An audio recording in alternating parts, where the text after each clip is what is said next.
Hard Talks. Welcome all my participants on this weekend edition of Hard Talks.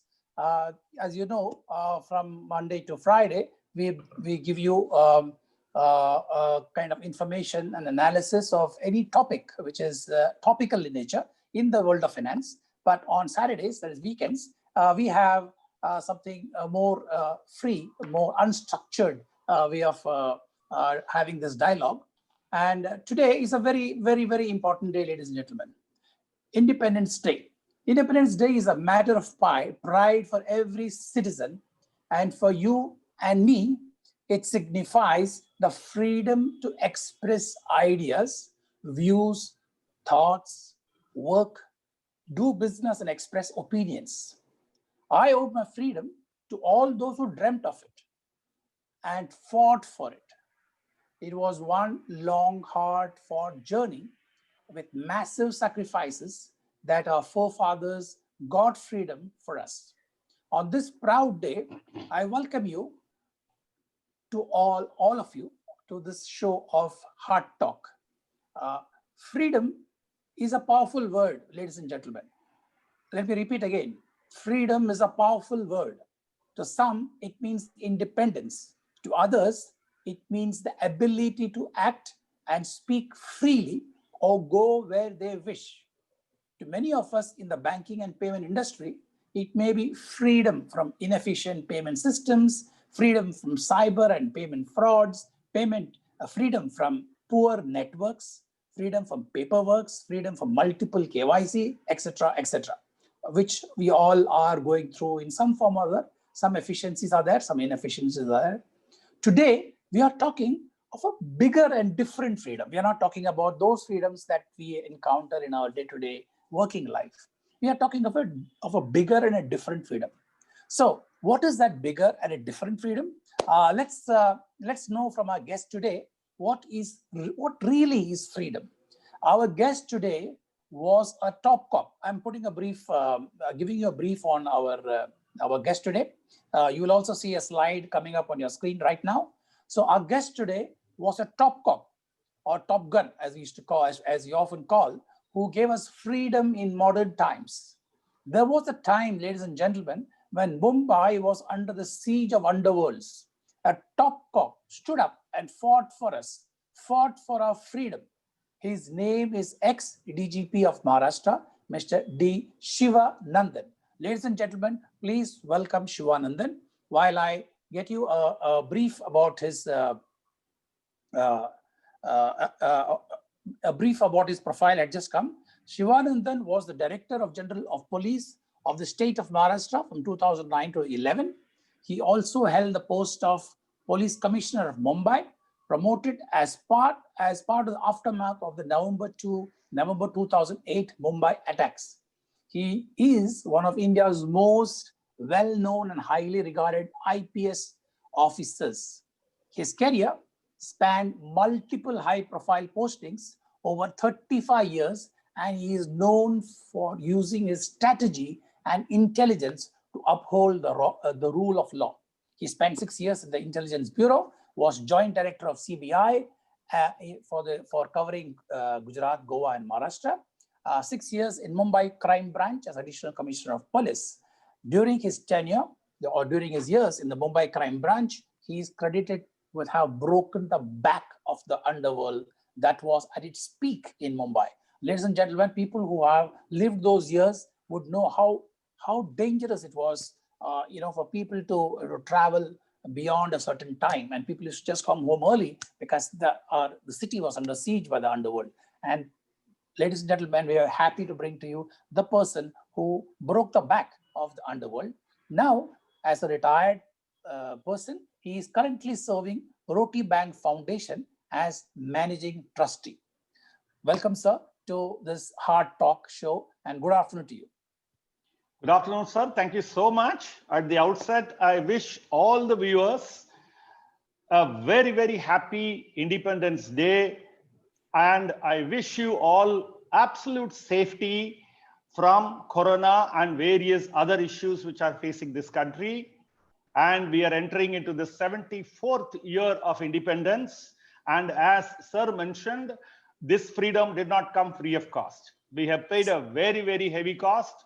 I salute with all humility for all those great souls who fought for our freedom for many, many, many years. They sacrificed their lives, from Veerabandiya Kattabomman in Tamil Nadu and to 1857 heroes, to various others, and at the end of 1947, the various heroes whom we all mentioned, they have all done supreme sacrifice for getting us this freedom. So what does it mean now that we have Yes. earned for the millennials? This freedom means nothing. You know, it came free of cost. But then they are interpreting. Yes. Various others are interpreting freedom in different ways. So with this greetings, that with absolute pride, I'm an absolutely proud Indian. I am very, very proud of being an Indian and what my country has done, a glorious country with thousands of years of history, and had done wonderfully well. We had the 27% of the world's wealth in India before the Britishers came. I request all of you to read a book called Anarchy by William Dalrymple. She says the word loot was discovered or invented by them, and they added in their dictionary after having looted our country. So that is what the historian says. And from 27% to 2%, we have come down. And that is what this freedom has brought us. But then, when I'm respecting, saluting everybody who has done a great job, I want to remind you what a great speech the Prime Minister gave this morning. I'm an avid listener of the Prime Minister whenever he speaks. Fantastic communicator and par excellence, he does speak when he speaks. And the Red Fort speeches are absolutely worth the diamonds of his weight. So he spoke wonderfully well. And when I heard him, I knew the great strides we have done, the 5-year plans we have done. I salute all those prime ministers from Jawaharlal Nehru onwards, everybody who has contributed. Rome has not been built in one day. The great country, India, after 1947 has not also been built in one day. So we salute all the people who did wonderful job. So with that, I would say that freedom means different things as to different people, as Sir said. I would like to say that my wish list reads a little bit longer. As a cop, as a top cop, he called me. I would have freedom from poverty. Poverty, I will explain little later how poor we are now because of the loot of these Britishers and others. I would have freedom from unemployment, which is mushrooming, which is growing, mushrooming like galloping. Unemployment is galloping like never before because of this COVID and pandemic. And the hunger, you know, I will elaborate little later. Hunger, 200 million Indians were hungry before. That is just 4 months before. Now, as per the Prime Minister's say, today 800 million Indians are hungry. That was the figure for the whole world, as I remember. But now we alone, only Indians are suffering from hunger pangs to the tune of 800 million people. My wish list continues. I wish we have freedom from crimes against women and children and the elderly. And the domestic violence during this pandemic time has gone by 500 or more percent, because women cannot have access to the police stations, and the domestic violence has come because people have been thrown in together for 140 days or more. My wish list also says, let us have freedom from diseases. What is this virus? What is this corona? What is this so many other things that we are not even able to meet people? We treat others like enemies. When you tell someone, I'm going to come and meet you for some important thing, he says, no, don't do it. Let us do a video, Zoom call. You know, that's what it is. So no one wants to meet you, greet you, or face-to-face meetings. And then when even during my morning walk in my exclusive walking area, when someone sights me 1,000 meters away, he immediately puts up his mask, as if I am going to blast him with virus and things like that. What happened to the humanity? I don't know. So let us have freedom from diseases of all variety, TB, cancer, what all we have. But corona is equivalent of a third world war launched on us, on 195 countries by somebody or the other. I would also like to have better education, freedom from illiteracy. 72% of the country people are literate today. They can read, write, and speak. But others are all not even capable of that. So can we have a better education? Can we have a good type of education where people can get employed themselves? They can be self-employed. They don't look for a nokri from government, and unemployment is a major problem. So health and hygiene is also a major freedom we would like to have. A health and hygiene. Can we have enough beds for people who are reporting sick? Can we have better hygienic facility, toilets, and various other facilities for women and others who are suffering from total lack of hygiene? People are dying of malnutrition. That is part of the hunger. 1,000, 8,000 children die every day of malnutrition here. And this pandemic has added to that. I would like to have freedom from this so-called wars, the war. I would like to say, for academic sake, First World War, Second World War. But as of now, today, on the 74th Independence Day, I would like to have a freedom from war from our neighbors, Pakistan, eyeball to eyeball confrontation, all over 4,000 kilometers of our border. This is something we can't afford. They can't afford. But then it's happening at a very, very high cost. I also, in a lighter vein, like to say that I want the freedom from these TV channels who are bombarding me every evening. They're not giving me news. They are oppressing and suppressing my opinion by thrusting on there by high decibel noisy things. But of course, you would say, why don't you switch off? I have done that for you. For last 1 or 2 months or 3 months, I haven't seen any TV channel news. So other one is freedom from intolerance, like what happened in Bangalore 2 days, 3 days before. MLA's house was erased and 200 cars and vehicles were burnt to ashes. What is this intolerance all about? Can we not sort out our issues through courts and discussions and dialogues and whatnot? So the next one is religious bigotry. So that is another thing. Freedom of expression, as sir mentioned. But then I would like to say, yesterday, on the eve of the Independence Day, the Supreme Court sentenced, well, of course, they are yet to pronounce the quantum of sentence on a top lawyer. Whether he is right or wrong, I don't want to defend him or say anything about him. But this happened. I mean, the majestic Supreme Court with its broad shoulders could not tolerate two Twitters. Nothing. The strong pillars of judiciary would not get shaken up by two Twitters. But that happened yesterday. This contempt of court act is again archaic. It shows some intolerance, actually. It is like the police doing encounters. You are the judge, the executioner, the judiciary, and you are the prosecutor, everything rolled into one. That is what the courts also do in that kind of a case. So freedom of expression, of course, when I advocate that, I also want to say with restraint. I would like to tell an essay which I read in the school by Bertrand Russell, Liberty. He says, your liberty of swinging your umbrella as you walk is limited to the tip of the nose of the next person and the end of your umbrella touching each other. The minute it touches, your liberty gets curtailed there. So I was telling about him about the freedom of expression and all other fundamental rights we have. They come with a restraint, a little bit of a restraint in the Constitution when it comes to national security or the sovereignty of the country and law and order, crime, and various other things. So with that, I would like to say that these Chinese people have not only given us the pandemic, they also give us fantastic things to think about. They say, may you always live in interesting times. This is a Chinese proverb or a Chinese curse. So if you're short of interesting times, they will create a pandemic or they will create a war or whatever it is, so that you are all the time on the boiling pot, That is how the Chinese have blessed us. So with that kind of a thing, I would say that this poverty and unemployment has grown multiple times because of all these developments.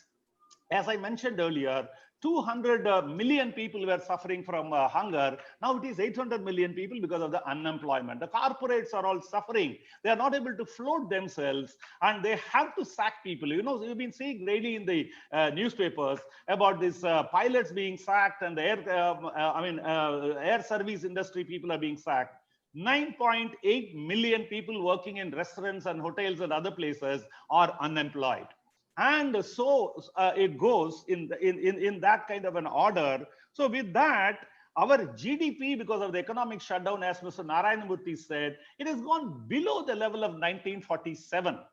Our unemployment level before this pandemic was 45 years low.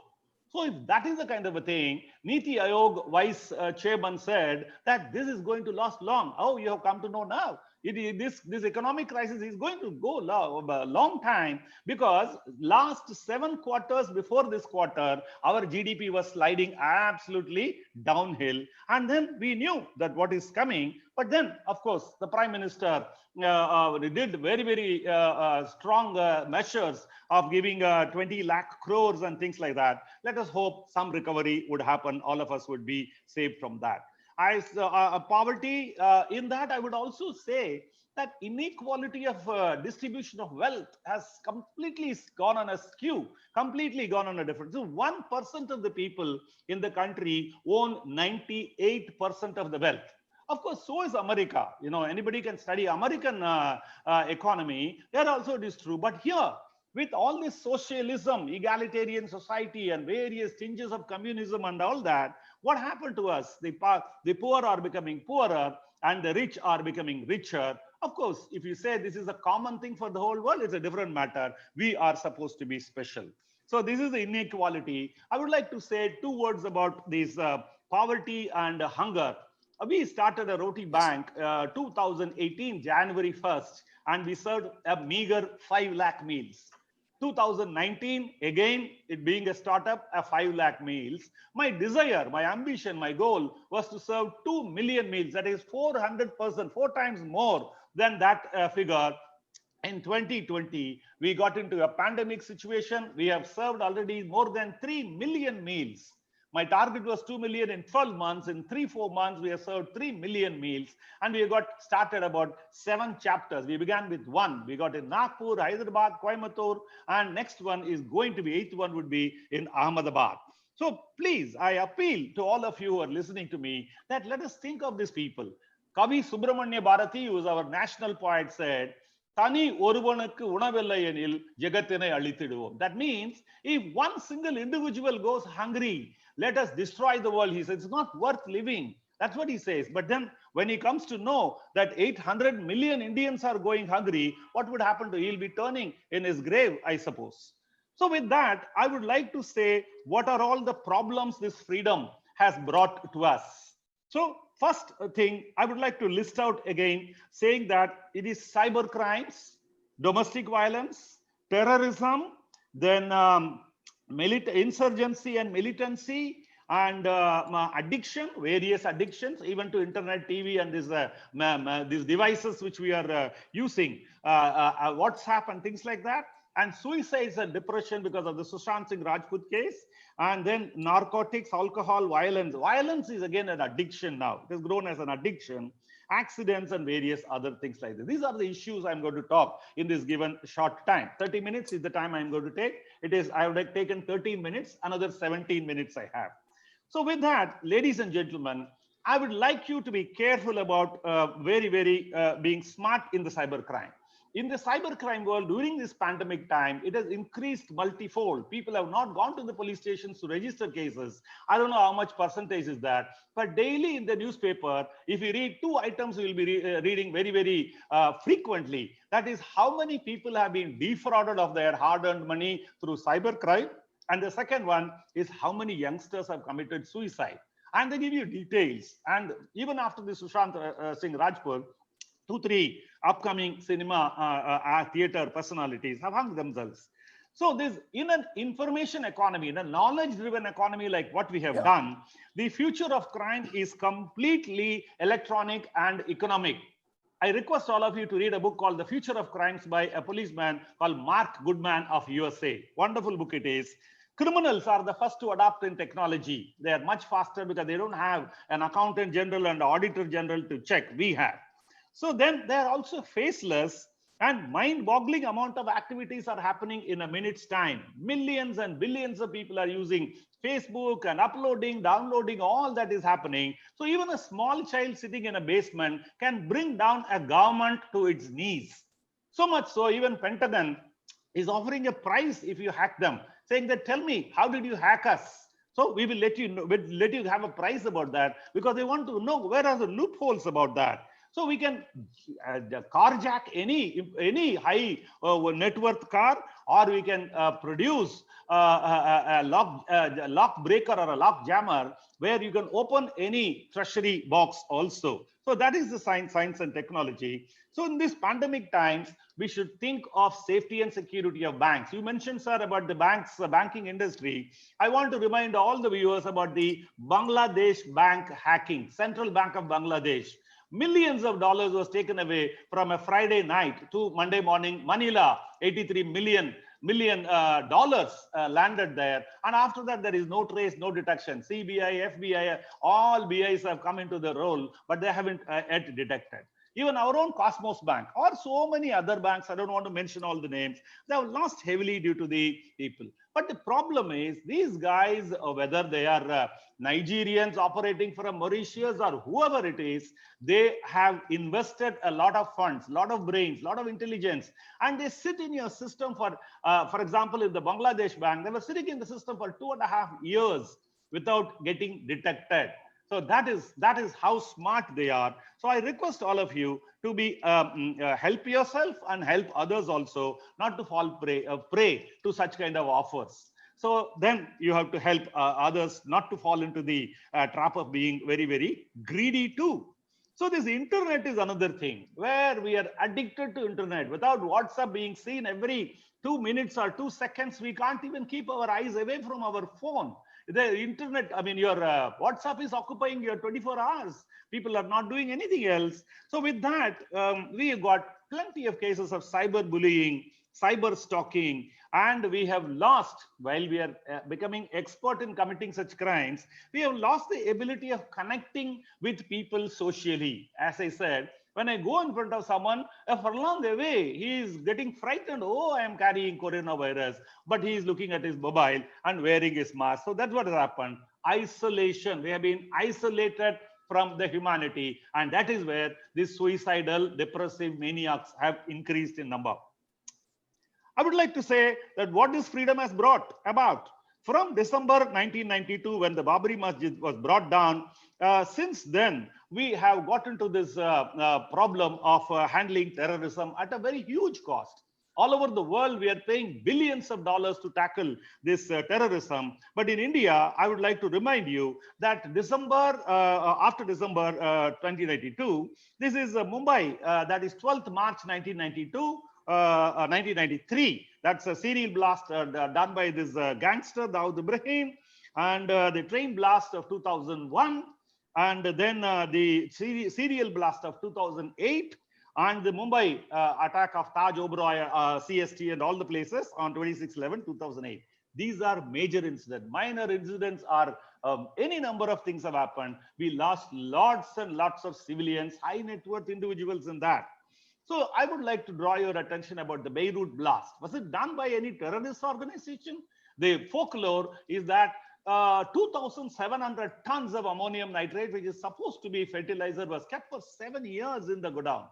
Now, if someone says that some other intelligence agency came and blasted, I would like to request the authorities to explain as to what were they doing for 7 years, keeping that there. Then we have found out in Chennai Airport, 700 tons of the same material lying there for more than a year.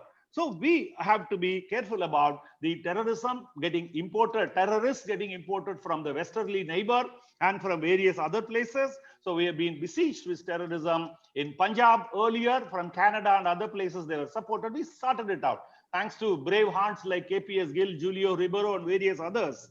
But then this JNK thing is a different cup of tea. And you know what happened, all this thing is history. I would like to remind you about what happened about LTTE, resulting in the death of our past Prime Minister, Mr. Rajiv Gandhi, and various agitations like Bodo and other agitations, which were all turning into a terrorism movement. Ulfa is another example, but we have come.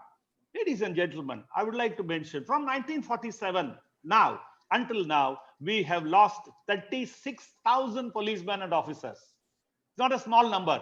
is a supreme sacrifice. Even the number of army people who lost in the various other wars cannot be adding up to this much a figure. That many people have sacrificed for the security and safety of this country. The jihadi terrorism and this brainwashing called radicalization is another thing which this freedom has brought about. So be careful, beware of this. Look at the children. What are they doing into that? Look for the behavioral pattern and behavioral changes. And the other one is this insurgency and militancy like Naxalism. Started in 1972 in West Bengal. It's going on and on and on. When I was the DGP in 2010-11, in the meeting of the DGPs, the then Prime Minister, Mr. Manmohan Singh, said this is the biggest scourge in the history of the country. And then 40% of the geography, that is the Eastern Red Corridor Belt, consisting of Andhra, then Maharashtra, Orissa, West Bengal, Chhattisgarh, Jharkhand, Bihar, and Bengal. Of course, Nepal was also there, but it's not part of our country. This much, imagine, under the control of the Naxalites, and still it is going on. We are not able to solve that issue because they are not working. If anybody is interested in knowing, they are not working for the development of the underdeveloped or Adivasis or anybody. They want to overthrow the government with the power of gun and rule this country. So it is ideological driven insurgency going on and on and on. We are not able to nip it. In that, up to 2014 or so, we had lost 6,000 civilians and 2,147 Naxalites were killed, and thousands of weapons have been seized. One, I would like to remind you, is they are taking away the entire police armory of Koraput Jilla of Orissa, long before it happened. But then it was 2,600 weapons. It is a huge armory they had looted. So next, I would like to attract your attention to this scourge of narcotics. Just 2 days before or 5 days before, in the JNPT, Navaseva, they caught 1,000 crores worth of heroin, brown sugar, or whatever it is called. What's it happening? What's happening? All the youngsters getting addicted. The entire Punjab, if you've seen the movie called Udta Punjab, it's very absolutely telling kind of a story that people, I can quote figures. I got ready-made figures for all these things. I can quote any amount of statistics, but the sum and substance is that is growing because of the isolation, ostracization, you call it any name, youngsters are vulnerable to that.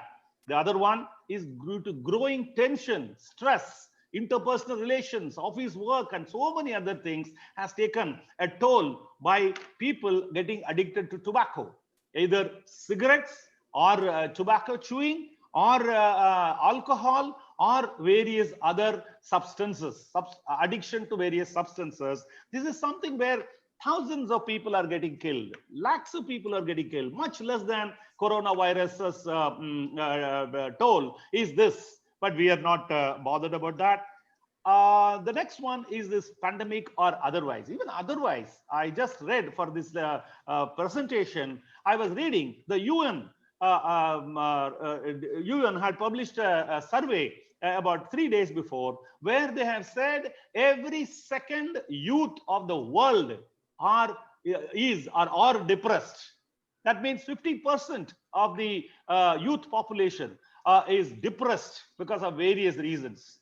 In India, only 6% of the population of 137 is above 60. So below 60, if you consider as young or youth or whatever it is, every other person is depressed.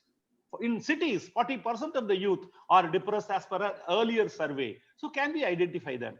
I remember Deepika Padukone coming and telling very heartrending story of how she was she cured herself and how her mother helped and all that. I wish somebody has done that for Sushant Singh Rajput or various others who are doing that. The number in 2011 was 1,35,586. 2012 is the same figure, 1,35,000 people.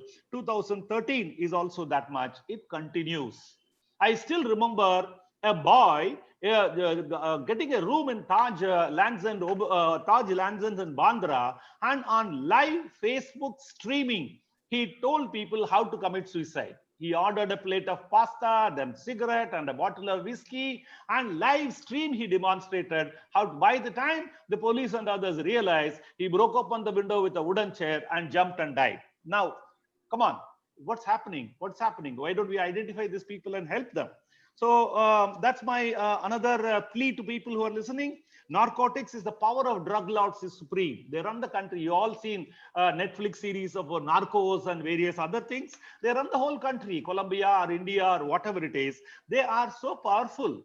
And earlier, we used to say that the gangsters are having nexus with politicians. But unfortunately, now the nexus is vanished. Gangsters have become politicians. Look at this Vikas Dubey shootout in Kanpur. What all happened, you know very well. Or for that matter, this Satangulam incident of Tamil Nadu, where two people were picked up and the police had, resulted in custodial death. So these are the problems one has to analyze. The narcotics is a major issue. Violence, getting addiction to violence, like tobacco, like this, getting addicted to violence. At the drop of a hat, by this kind of a message or internet or anything like that, in J&K, all the pellet injuries have been suffered in the eyes by those young people who are much, much below age. I've been personally involved. I requested my friend Dr. Natarajan to go there and do surgeries, complicated eye surgeries he did. So because of that, I know the personal cases and the number and all that. The school children in uniform throwing stones and various other missiles at the police. It's going on and on and on. Even today, it is unabated. From last August 5th, we are controlling it by varieties of means, but then as per constitution, that is what is the right of the government to manage it, and they are managing it. So with that, violence is an addiction, and when the anger management has to be also controlled by people, accidents, by winding up, I would like to say accidents. What's happening? Every day, 400 people die. The single largest reason for many people dying is road accidents and two-wheeler accidents and without helmet and getting their heads crushed like coconut. So that way we have to be very, very careful, because what is the number again? 400 per day multiplied by 365. Shakuntala Devi you would have seen. You can multiply. It's something like 1,45,000 odd people. It's not a small number. That many people have not died even in Corona in India. It's something, figure is much, much less. So when we are talking of Corona, we have to worry about various other things which are killing us in lakhs. The other one we have to be careful about is this fire and explosions. Everywhere, fire and explosion and other things. Explosion not by bombings, by other ways. We have to be careful, and other things like flood and earthquake, which is coming repeatedly, about which we have to be prepared. So by summing up, I would like to say, I would like to see a country. We have done wonderfully well. It's a glorious country. The entire software industry of USA is run by Indians.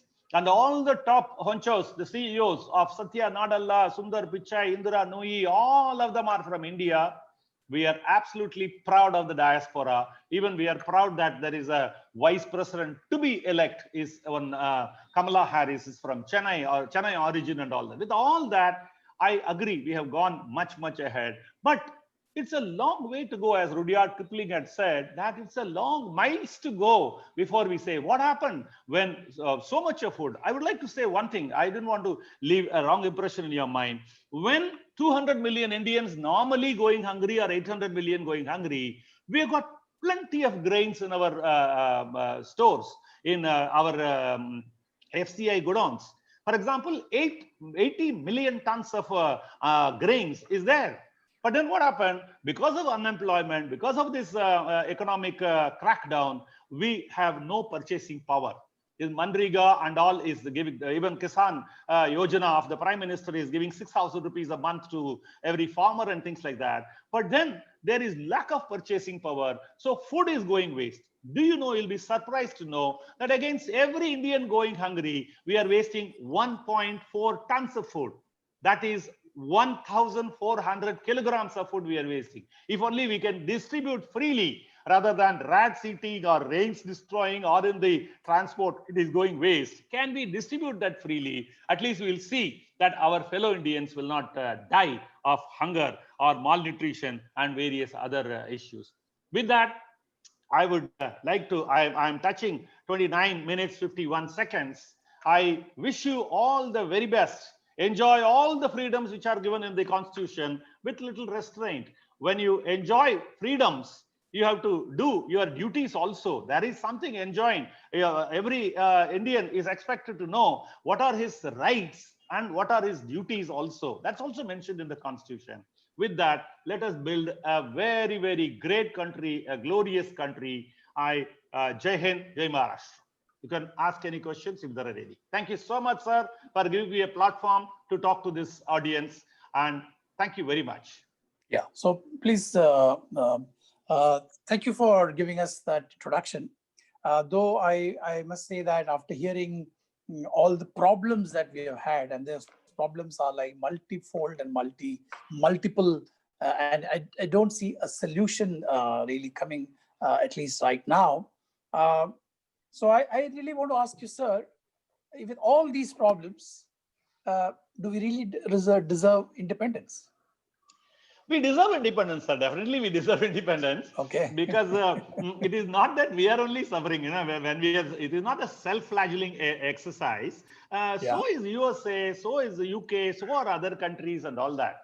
In the food wise, if we are, of course, our number is very bad. Out of 117, we are 104. But there are other 104 countries which are much worse than us. African, Sub-Saharan countries, African countries are all absolutely pathetic. But we don't have to compare. Between you and me, Bangladesh, after independence of 1971, they have done much better in every economic index compared to us. The food and growth and GDP, export, import, everything. So let us gear up. Let us work hard. Let us work with the government. Let us cut the red tape and the corruption which is bringing us back. Of course, you all know very well, everything GDP divided by population is per capita. Our population is very high.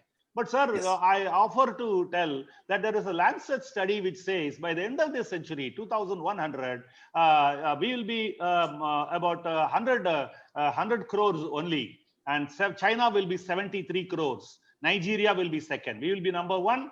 But our population from 138 crores would have gone down. We'll be peaking in 2048. By 2100, we'll be number one, but of course, 100 crores. Nigeria will be second. And then third will be China with 70. Look at the way they're reversing their population policy and controlling it. Yes, sir. So we have so many ills. Ladies and gentlemen, let me just appeal to my ladies and gentlemen first. Ladies and gentlemen, you've heard a great introductory speech from ex-DGP, Mr. Sivanandhan. Please, the Q&A box is open. Please put in your questions. I will try to get it across to Mr. Sivanandhan. You also can ask a direct question, like I'm asking him a question. You also can ask him a question, and I'm sure he will be able to. He will be accepting your questions, and he will be answer them. So let me continue with my discussion while I wait for your questions to come through. So we had so many of those problems, we said, okay? But one big problem that we have is the population.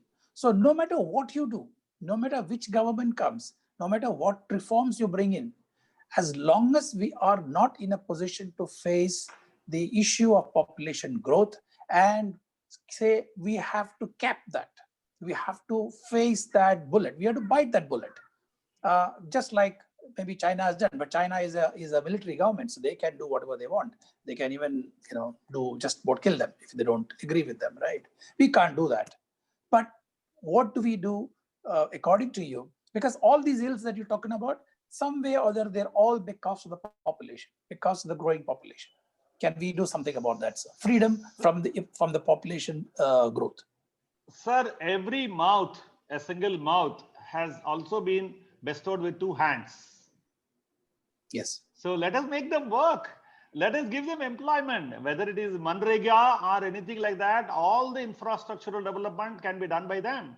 And look at South India getting attracted by those people coming from all over Orissa, Bihar, Northeast, and all that for service industry. There are millions of people working there. So if only we can convert our education, the new national education policy, if it works out well, if we can only bring people who can create employments rather than looking for an employment, definitely our country will be a rich country. The English education has given us absolutely an upper hand over and above China in computer related activities. All the service industries like TCS, Infosys, Wipro and various others have done a great job because of this English education and this programming in computers. So that way, sir, if the states like Uttar Pradesh and Bihar, that is where this problem of population and this illiteracy is more. I request all of you to read book by Outreach Nations, Outbreak Nations by Ruchir Sharma. He does compare the South Indian states and the North Indian states and all that. Ruchir Sharma is this used to be CEO of Morgan Stanley. Fantastic book. So if you read that, he will analyze the Indian situation absolutely beautifully. So, sir, every mouth does come with two hands. Can we use them? Can we get to use them? That's the point, sir. Unfortunately, some of those two hands go into the wrong places, and that's what I meant, sir. That's what I mentioned. Going to wrong places, cybercrime, petty. Yeah, I also wanted to. Maybe I mentioned in my presentation. With this poverty and unemployment due to the pandemic, the property crimes have increased multifold, and it is going to increase more. Yes. Before the government is able to tackle, your chains could be snatched, your bags could be lifted, your cars can be broken open. So I heard about a story somebody was telling in this some channel or anything, that people in Delhi came with the blowtorch, broke open the grill and went inside, 4 of them, and took only the property, and they didn't hurt the inmates, people who are staying in the house, because they are not criminals. Criminals normally, criminal tribes would come and hammer the people to death and take away all property. But these 4 people, boys, let us say, these fellows were unemployed people. Due to poverty, they have been driven to this kind of a crime. So I want to warn all of you that this kind of a crime could increase. Be careful about your money, mobile banking transaction and various other things. Keep limited amount of thing there, and credit card theft and all that. Also physical violence related crime like what I mentioned. That's called housebreaking theft, HBT. But in this case, it's robbery. It's robbery and housebreaking theft both. Okay. Sir, you would like to hear something nice, but anyway, I have to ask you one burning topic. And unfortunately, it's like it's there. Everybody is reading about it. Everybody is hearing about it. And you also touched upon it, which is the isolation from humanity, which has led to the suicide of, Sushant Rajput. So it's purely your personal opinion, nothing to do with as a DGP. What are the factors that drives somebody as successful as Sushant to commit suicide? Sir, if you visit a website called phobialist.com, I wonder whether anyone who is listening to me has visited. They can do it now. Visit a website, www.phobialist.com. It describes 269 varieties of fear which are lurking in our mind. Success is a fear. For example, your Michael Jackson or Whitney Houston had a daughter, and then Robin Williams, and so many others in the Western world, they have been at the crust of success, but they committed suicide. Marilyn Monroe, for that matter, or like that you can tell many, many names. They have not been able to handle success. Okay, failure. So if there is some pressure or some kind of a thing going wrong, relationship for that matter, if you are not able to hold on to your relationship, nothing is lost, but then somebody has to counsel. It's a momentary decision when a person changes. So helplines are there. I heard about a story about a psychologist getting a call in the middle of the night. He took it. And then some woman from a long distance, maybe intercontinental call, and she engaged him, and he went on talking to her for a long time because she made that call before she was planning to commit a suicide. She changed her mind by the end of the conversation. Why? Loneliness, isolation, and a momentary decision. How many people in Mumbai are jumping from terraces? Read in the newspaper every day. Today's newspaper also is carrying 3 such news. Suicide by this or that or so many ways. So Sushant Singh Rajput was perhaps he had a problem, but somebody should have identified and helped him to come out of it in time. But talk about the others who have followed him. Some Sharma, I read about another actor called Sharma. He was coming in serial and movies and things like that, and many others. You all seen a movie called Dirty Picture. That's about a cinema actress from South called Silk Smita. She also hanged herself. But like that, hundreds of cases have happened. We are discussing Bollywood, but what about that 1,35,400 people who are committing suicides in a year after year, year after year, and they are not getting help? So let us have more of psychotherapists, more of people, counselors. Let us identify in our companies that somebody is not normal, bubbly, enthusiastic kind of guy. What is this problem? They need a helping hand. So let us give them the helping hand, listen to them, find out what is that which is troubling them. Okay, if a relationship has gone wrong, oh, so what, as someone says, one window closes and 10 windows open that way, or one door closes, 10 doors open. So that kind of an attitude has to be brought about.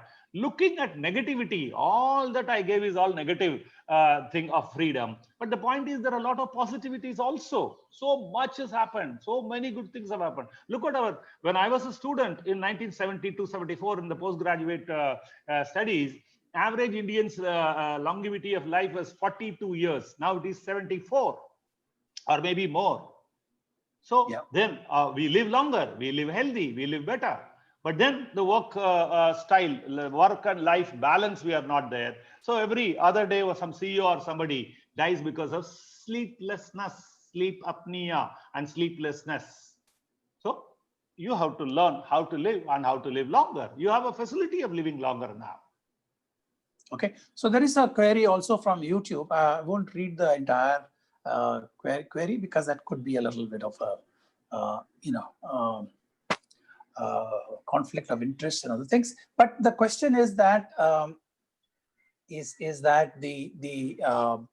one is of the jurisdiction. It's related to the SSR case. Okay, one is related to the jurisdiction, whether it is this state or that state, and whether a police from any state can it work independently when it is reporting to the ruling dispensation at that time. I got that. Discussing this is no conflict of interest because TV channels are what should I say, blasting this thing into thousands of pieces. So we are not TV channels. Yeah, true. But then I said we are not violating the contempt of court or entering into a case which is under trial or something like that. So everybody is taking a knife and cutting it. Let us also do that. The question is, as per law, you can report and register a crime under 154 CRPC anywhere in the country. But then that police is duty bound to register cases. But thousands of cases, they don't refuse in their own jurisdiction, and that's called burking. When they want to control the statistics, they don't register a case. That's a different matter. But when some enthusiastic person like this is registering a case, they are, as per law, supposed to send it under 0 number to the place where the crime has happened. The hanging had taken place here. The alleged crime of 306, that is abetting and aiding to commit suicide, has happened here. So the other police has no jurisdiction to come here and investigate. The police here was already aware of the case and they were doing that. So in fact, as ex-DGP, I will say this amounts to trampling of evidence.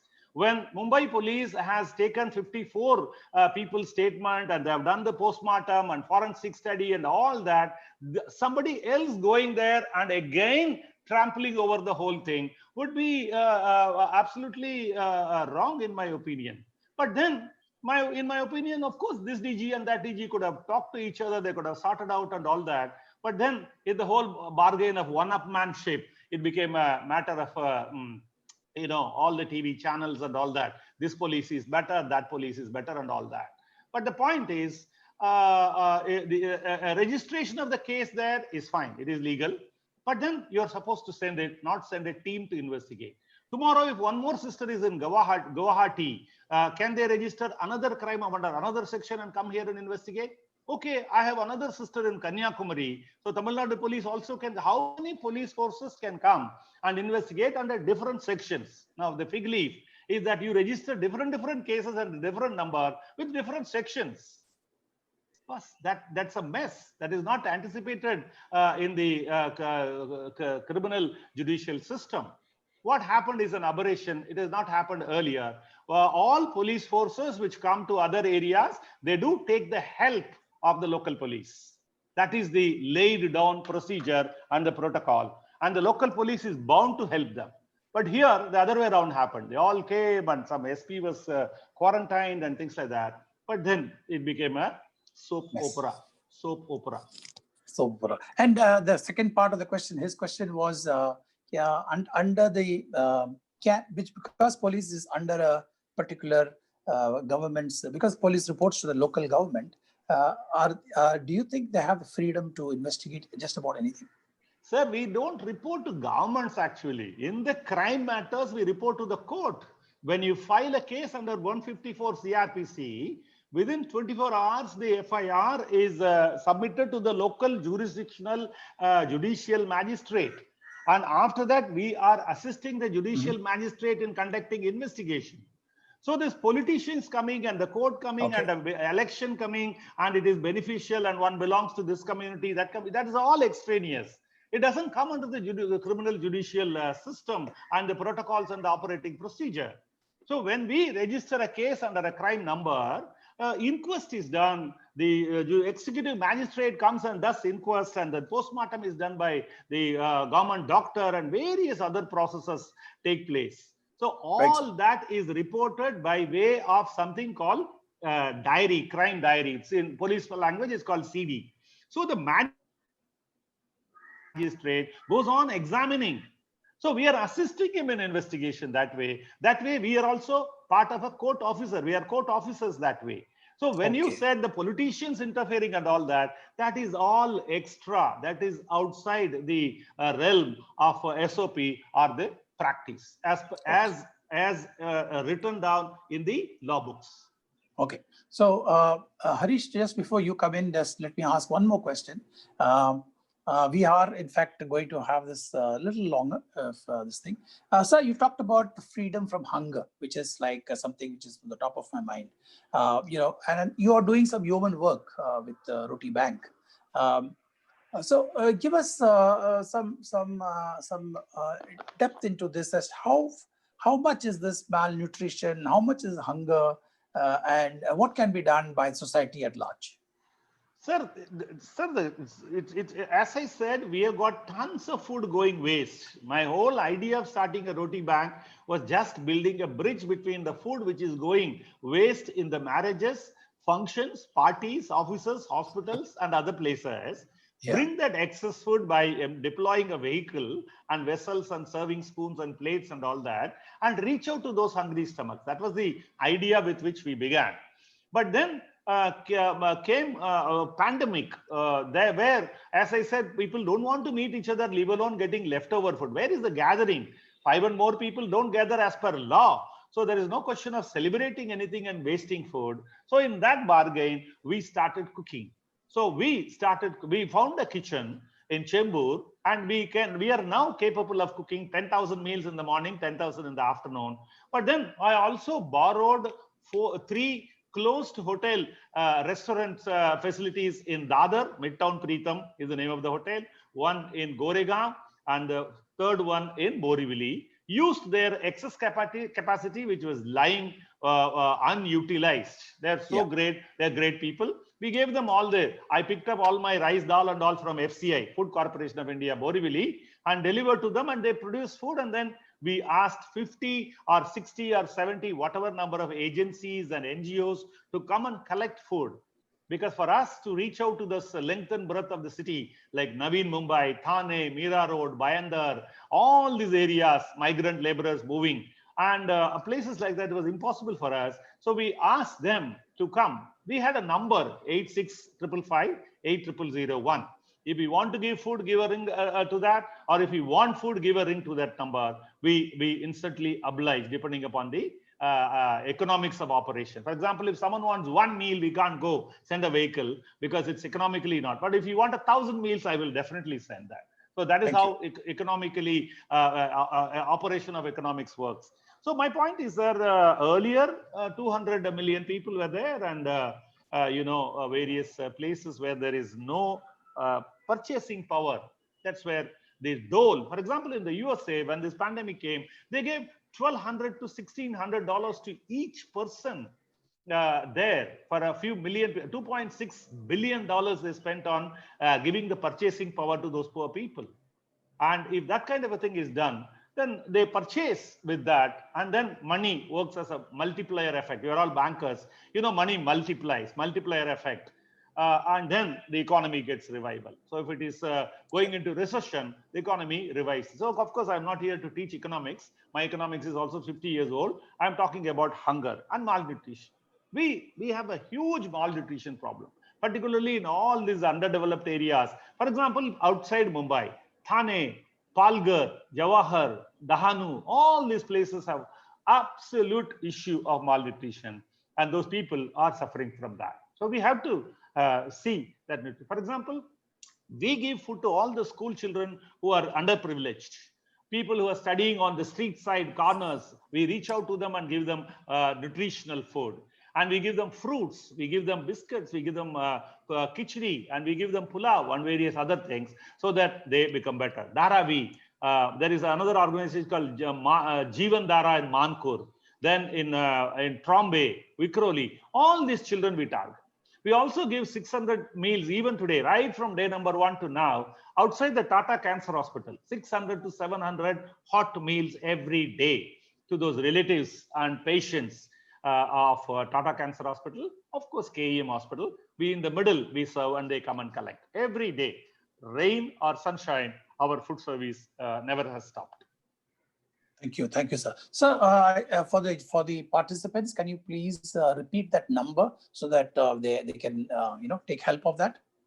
8655580001. 8655580001. I request all of them to visit the website www.rotibankindia.org or rotibankfoundation.org. They will get brilliant information. They can participate, they can help, they can do a lot of things. You asked me what can we do about it? The government can distribute that excess food which is going waste in their godowns free of cost to those poor people through a system, PDS, public distribution system. The government has that.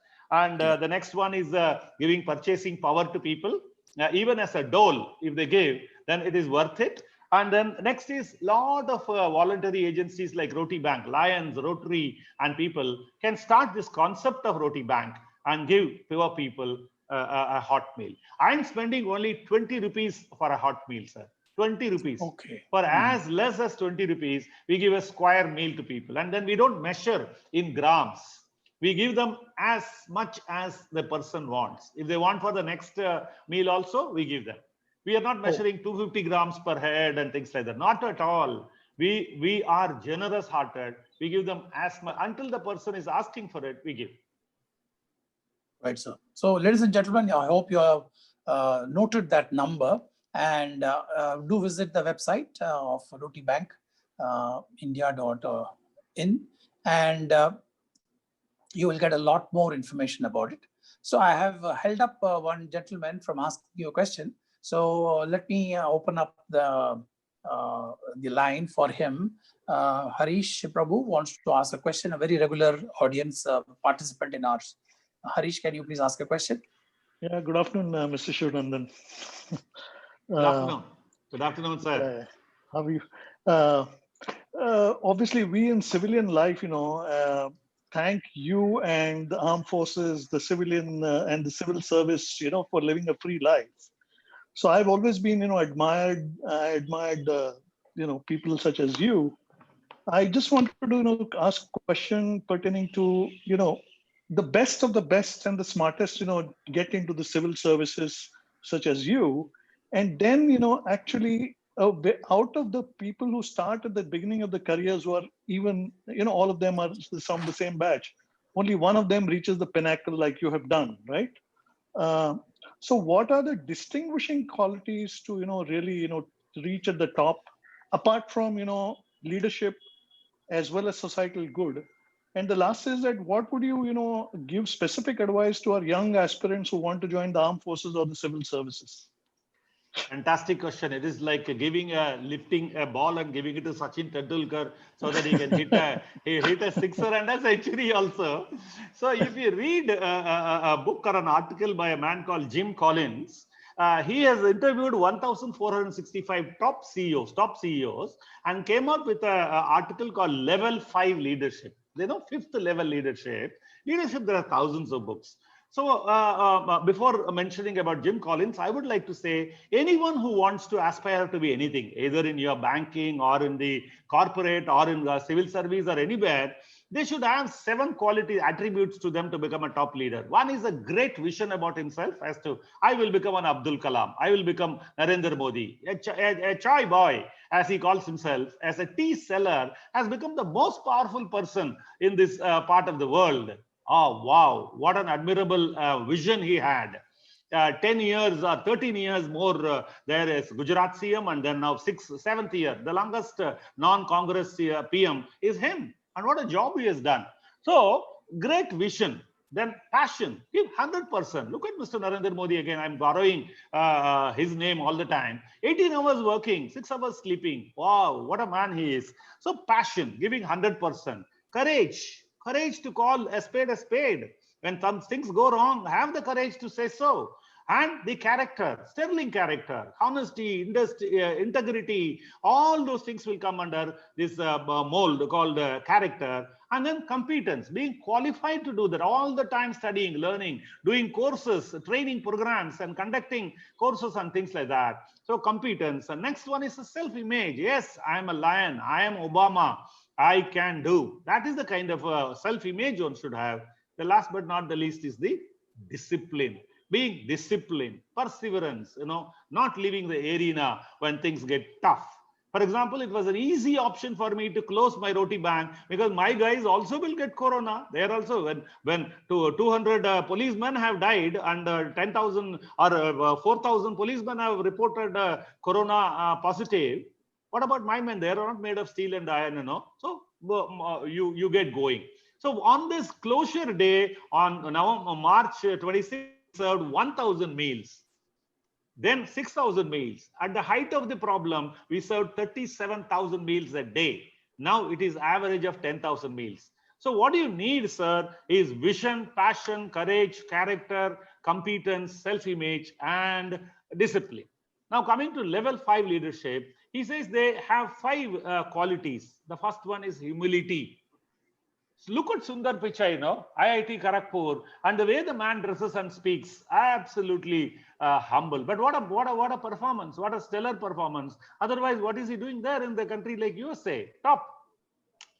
Humility is one, honesty is another, innovating is another, risk-taking is another, and bringing up others as second level and first level leadership. These are the 5 qualities Jim Collins calls as level 5 leadership qualities.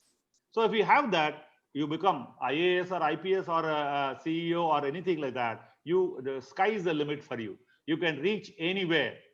But then today in this country, what is deficit is the trustworthiness. The honest people are very rare. So if there is 1 or 2 guys who are going as honest people, they are celebrated, they are celebrities because they are, the entire bureaucracy, the entire others are supposed to be honest. To be honest is a simple common denominator.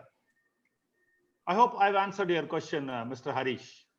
Yes. Yeah, thank you very much. Thank you, Harish, as usual, for a wonderful question, and thank you, sir, for equally a great reply. So, in this pandemic, sir, we have all talked about the yeoman work of done by the medical staff. So absolutely wonderful. I mean, they have put their heart and soul into it to protect us, to defend us. Tell us about police, sir, since you're from the police side. Where we have also heard a few cases, but tell us something that how have they come forward and selflessly taken up, become COVID warriors out there? Sir, 3 sets of people have done yeoman service actually in this pandemic fighting. One is the health workers. About 200 doctors approximately have given their supreme sacrifice of giving away their lives. And then medical workers, there are many number. I am not able to give offhand a figure. Then the municipal commissioners and their people who are working in that setup, they are also biggest set of people who lost their lives and they worked very hard. And the other third equal amount of responsibility has been given to the police. Now, I will elaborate on the police. Police have never been prepared to face any pandemic or epidemic or anything like that. For example, even the government has not been ready to. Our Epidemic Disease Control Act is 1897. Do you believe how prepared we are? So the police was obviously, they were not prepared. And then they are the first line defenders, whether there's an explosion, earthquake, flood, or gas leak, or burst, or anything like that. They are the first line of defenders. They go there, get headlong into that, and lose their lives. So that's what happened to the police. And then this tension because of the police inbuilt work, the way they work 12 hours a day, and they don't have facilities, they don't have workplaces which are good, no houses to live, and things like that. With that, they develop hypertension, high diabetes, and this depression. These three issues combined together. By the age of, let us say, 4 or 5 years of service, and by age of 35, 37, he almost becomes useless. So with that, these people had a massive problem, and the Mumbai police learned as they were running.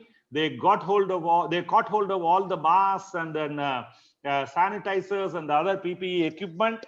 And earlier it was being sold at a very high price and all that. A lot of people also gave, CEOs, and they came up to give. For example, I organized about 12,500 liters of sanitizer now recently, and about 20,000 N95 masks for the Mumbai police.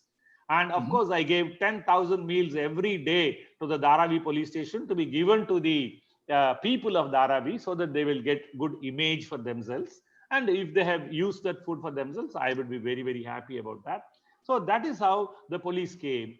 But because of the comorbidities and the poor health situation due to stress and long working hours and the political interference and various other problems we discussed, they were cannon fodder for such a disease. So far, I think about 120 or more policemen have died.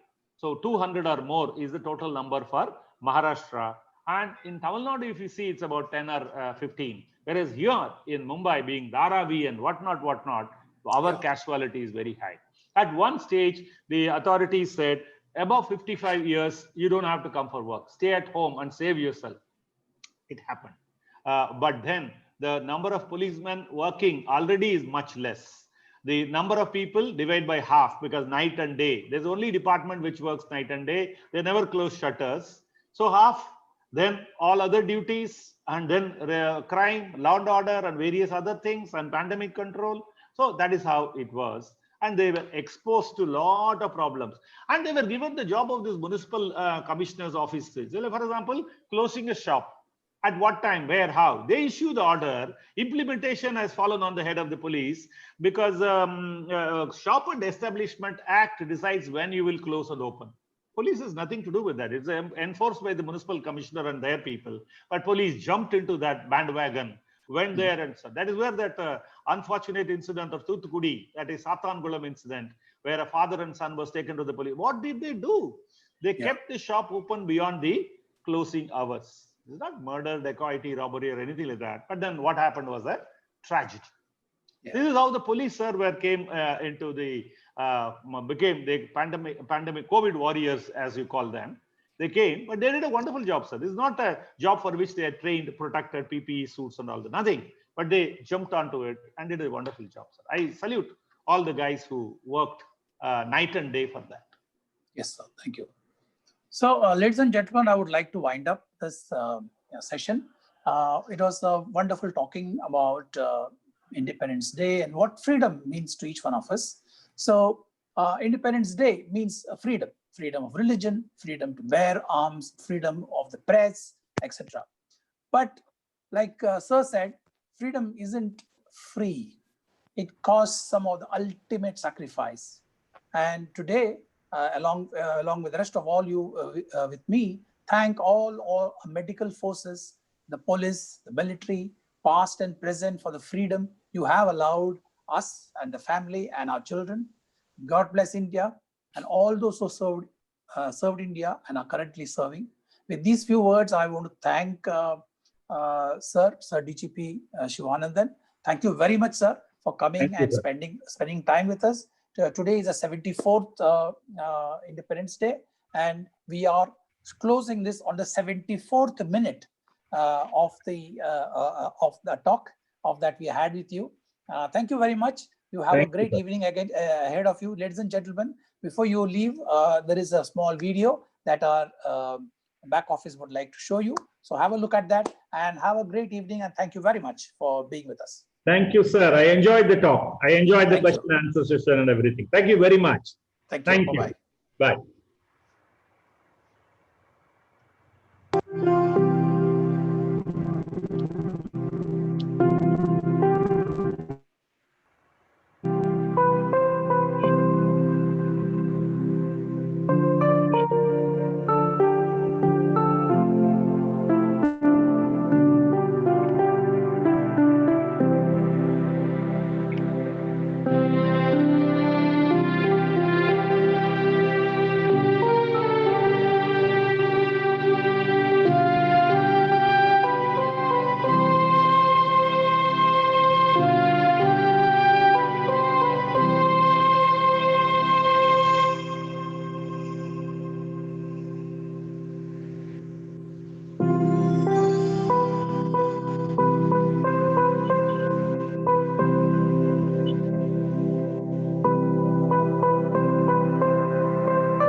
Thank you. That is a wonderful video. Thank you very much. Bye-bye. Bye, sir. Bye-bye.